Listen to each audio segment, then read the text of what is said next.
Hi, I'm Matt, Design Director on Dead by Daylight.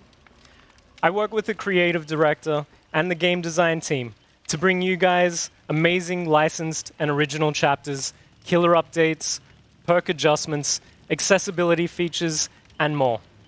Our talented designers are constantly exploring new features and mechanics to keep trials fresh and fun for players.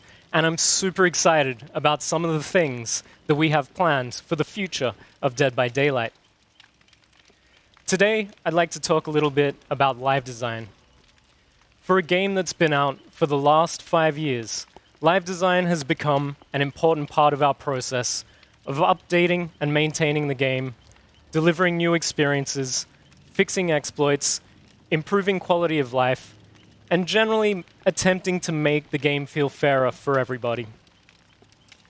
When it comes to live design, we're a little more reactive to what's going on in the community and in the game. So we generally base our design decisions on 3 main factors. Feedback from the community through surveys and focus group testing, the data and information that we get from the game itself, and of course, our own design intuition and experience when it comes to looking at the changes we can make. It's difficult to be entirely transparent about what we're working on. While the team's in the design phase, certain features and mechanics are often still being prototyped and play-tested and go through numerous changes along the way. That said, there's 3 things that we're super excited to share with you today. New killer updates and their associated timeframes, a brand new type of perk that we're working on for survivors, and finally, a bit of a shake-up to the Memento Mori system. Over the last few years, we've made many small adjustments to our existing killers in Dead by Daylight.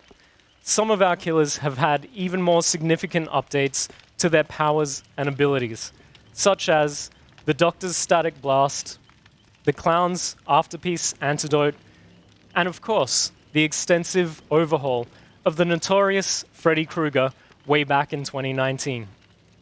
And while we feel that there's still many small adjustments that we would like to make across the board, our main focus for Year 6 will be on addressing the newest killer that has come into the Dead by Daylight roster. Moving forward, we're hoping to review, update, and release small balance patches for every new killer within the next 2 to 3 major updates after they go live.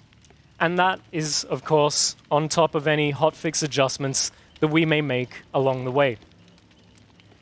In this way, we can generally stick to a clearer time frame that gives us enough time to review and analyze the community feedback and the game data.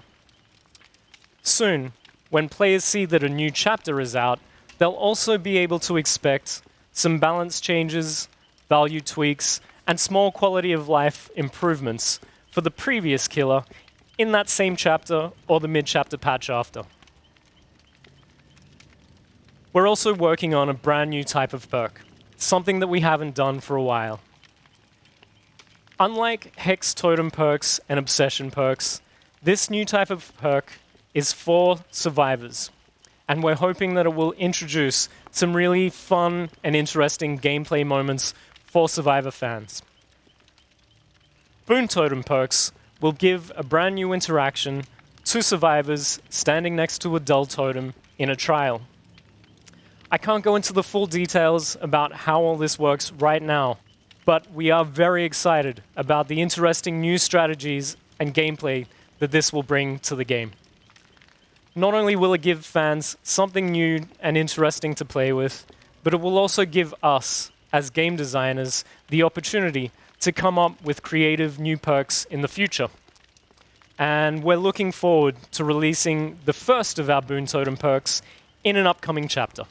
We're also looking at revisiting how Moris are triggered in the game by killers. We've been listening to the fans and seeing the effects that they can have in the game. And despite the recent changes to Mori offerings, we feel that there's a less toxic way that we can approach this element of the game. And that's something that we're going to be working on in the future. Currently, a killer can play an offering that grants them the ability to eliminate a survivor from a trial by their own hands. Before the recent changes to the Mori offerings, this allowed the killer to end the game prematurely for any unfortunate survivors that ended up on the receiving end.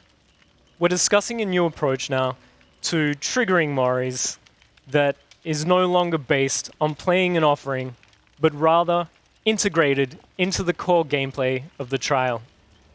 This new feature would mean that, in effect, killers have to earn their Moris rather than be granted the opportunity by simply playing an offering.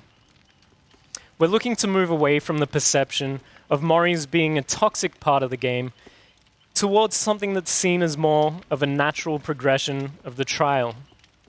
We're hoping to deliver an interesting new game mechanic that not only provides new objectives and new strategic decisions, but also gives the survivors the opportunity to choose whether or not they engage with the system or ultimately deal with the consequences of that choice.